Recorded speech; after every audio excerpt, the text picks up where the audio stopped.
नमस्कार दोस्तों, REET level first में 15 जुलाई तक डाटा पहुंचकर उसकी वेटिंग लिस्ट जारी होने की बात की गई थी, लेकिन अभी तक डाटा नहीं पहुंच पाया है। इसका क्या कारण हो सकता है और क्या मुख्य कारण है वो जानते हैं। एक की तकनीकी समस्याएं, समय की कमी, ये थोड़े जेनुअल कारण बनते हैं कि ऐसा होता है। और कार्मिकों की कुछ समस्याएं होती है और डेटा सत्यापन में थोड़ा समय लगता है और प्राथमिकता में बदलाव हो सकता है कि बीच में कोई अन्य कार्य थोप दिया जाए, तो इस वजह से कार्य संभव नहीं हो पाता। लेकिन वास्तविक वजह क्या हो सकती है? अभी अभी हमें जानकारी मिलती है कि 5 जिलों का डाटा पहुंचा या नहीं पहुंचा। इस बारे में सटीकता नहीं बता सकते कि ये बात सत्य है, क्योंकि वे इस बात की जानकारी नहीं देंगे पूर्णतः से। वो कभी 5 जिलों की बात करते हैं, कभी 9 की बात करते हैं, कभी कहते हैं कि 2 जिलों का डाटा और आ गया। तो इस प्रकार से हम सत्यता के साथ नहीं कह सकते कि कितने जिलों का डाटा पहुंचा है या नहीं पहुंचा। ऐसा डाटा पहुंचने या न पहुंचने में दिक्कत क्या हो रही है?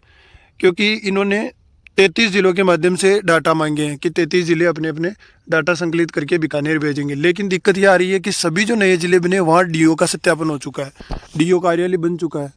तो नए जिलों से जो डाटा है वो डाटा पुराने जिलों में भिजवाना था, नए जिलों का डाटा पुराने जिलों में भिजवाना था, पुराने जिलों से वो डाटा पूरा संकलित होकर बीकानेर जाना था। तो नए जिलों को ये सूचना पूर्णतः नहीं थी कि उन्हें ये डाटा संकलित करना है, क्योंकि उनके हिसाब से ये था कि 33 जिलों के माध्यम से भेजना है, तो ये पुराने जिलों के आधार पर हो जाएगा और इसमें हमारा डाटा संकलन का कार्य नहीं करना है। लेकिन नए जिलों से डाटा पहले पुराने जिलों में भेजना है और पुराने जिलों से फिर वो डाटा बीकानेर जाएगा और बीकानेर से वो डाटा एनालिसिस होके वो कर्मचारी चयन बोर्ड को जाएगा।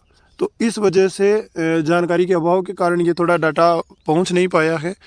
इसके बाद अगर हम बात करें कि अब किस माध्यम से हम डाटा को जल्दी पहुंचा सकते हैं, तो ज्ञापन के माध्यम से। ये रास्ता हमने पहले भी अपनाया था कि प्रत्येक ज़िले में ज्ञापन देने का कार्य किया था कि प्रत्येक ज़िले के डीओ और कलेक्ट्रेट में ज्ञापन देकर के जितना जल्दी हो सके डाटा पहुंचाया जाए। लेकिन अब भी फिर से एक बार पुनः प्रयास करके ज़्यादा संख्या में इकट्ठे ना होकर भी मतलब नॉर्मल संख्या में इकट्ठे होकर ज्ञापन सौंपा जा सकता है और ज्ञापन के माध्यम से हम एक बार फिर से डाटा संकलन का कार्य करवा सकते हैं। इसके बाद अगर बात करें तो हम और किस माध्यम से कर सकते हैं, तो एक तो राजनीतिक दल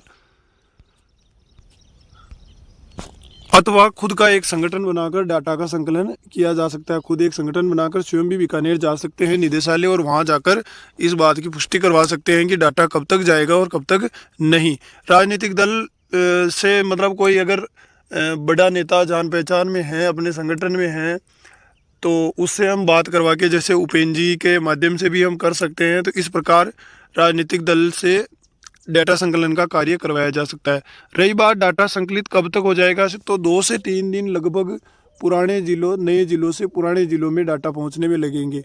ओल्ड से न्यू जिलों में 2 से 3 दिन का समय लगेगा और इसके बाद 2 से 3 दिन के बाद कम से कम 2 दिन ये पुराने ज़िले यहाँ से डाटा भेजने में लगा देंगे बीकानेर, क्योंकि इसके ऊपर पूर्णतः दबाव नहीं है कि आज का आज भेजना है। बस इनको एक दायरा दिया गया था समय का कि इतने समय में भेज देना, तो ये दबाव का कार्य नहीं था। इसके बाद 2 से 3 दिन के बाद कम से कम 5 दिन वो डेटा एनालिसिस में लगा देंगे। तो ये संभव है कि जुलाई लास्ट या अगस्त फर्स्ट में जारी करने का प्रयास करेंगे। जुलाई लास्ट या अगस्त फर्स्ट में जारी करने का ये प्रयास करेंगे। इस प्रकार की जानकारी पाने के लिए चैनल को सब्सक्राइब करें, लाइक करें, शेयर करें। धन्यवाद।